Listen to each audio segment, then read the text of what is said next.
Joining me now live from Buckingham Palace is Nicholas Owen, now royal correspondent.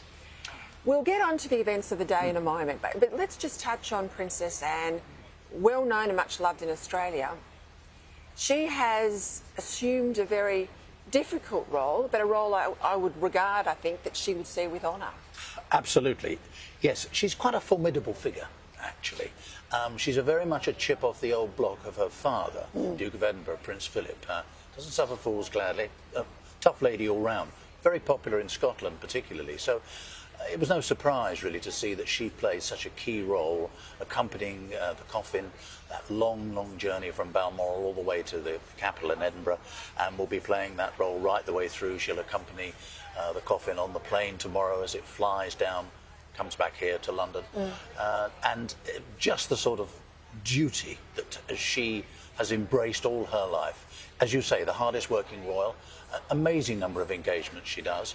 A difficult lady for people like me. She's got not a lot of time for a lot of outsiders, but the people she meets, never forget it. She's absolutely terrific at focusing in on individuals, knowing what they're doing, getting the right things out of them. So a perfect choice. People say that her relationship with Charles has got closer over the years, and that indeed she'll provide a rock for him in his time as sovereign.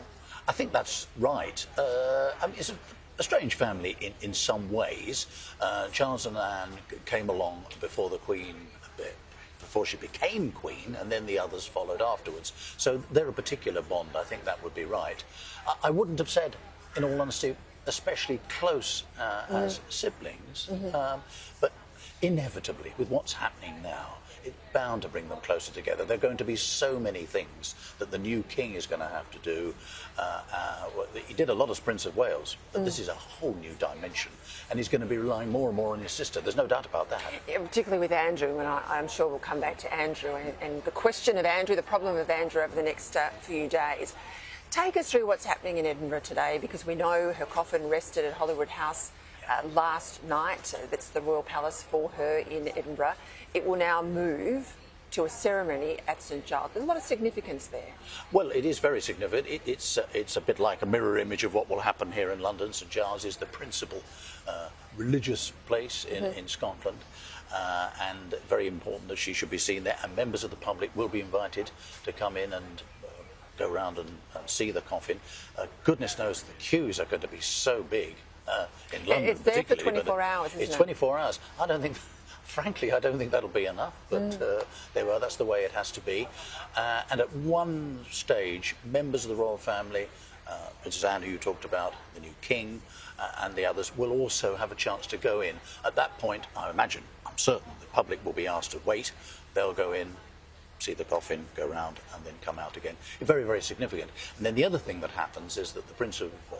there we go. That's my first time Prince of Wales, the new king. First time I've said it, but the new king will get the keys of the city. That's another ancient ceremony that happens when he arrives in Edinburgh. It would happen at any time, but of course very, very significant now. First time he's done it as the ruling monarch.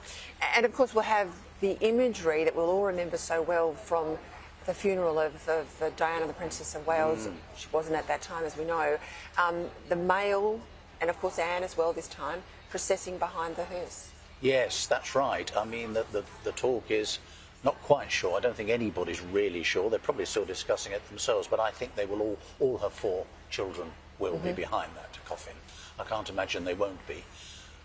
Prince Andrew, it's a difficult old situation. Of course, he's not officially on the royal front line anymore. His mother actually took that away from him. She had to do that. She felt it was necessary in the light of all the allegations made. But I would imagine he will be there. All right, before he goes to Edinburgh, of course, significant events will occur at the Houses of Parliament. He will be in Westminster Hall. The Houses will, both Houses, the Common and the Lords, express their condolence, and there will be an address from the King. We'll get to some of the detail later on in the program, but the significance of Westminster Hall? Remind us. Oh, it is absolutely the key place. It's the only remaining part of what was the whole Palace of Westminster. There were lots of royal palaces around and they kept on having fires and they got burnt down. Buckingham Palace wasn't here in those days at all. There was just St James's Palace, which is away to this side from where we are now, and Westminster Hall.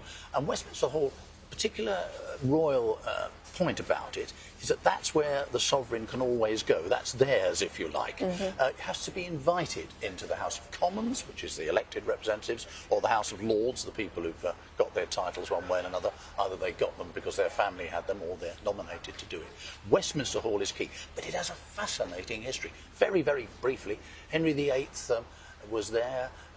The trial of King Charles I took there, and of course that didn't end well. No, it didn't end well. Charles, indeed, it did not.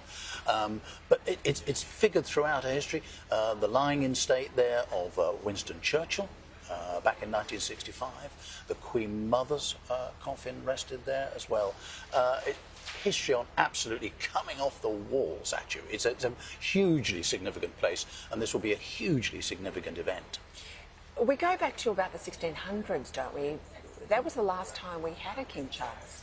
That's right. That's right. He was King Charles I. I'm afraid he came to the throne in 1625, and we had a civil war. We had an argument about whether we wanted a monarch or not, and it was a very, very awful time in our history. An enormous number of people died as a result of it, and in the end, it was decided, no, we'll try a republic, and we had Oliver Cromwell for a while, and then one or two others.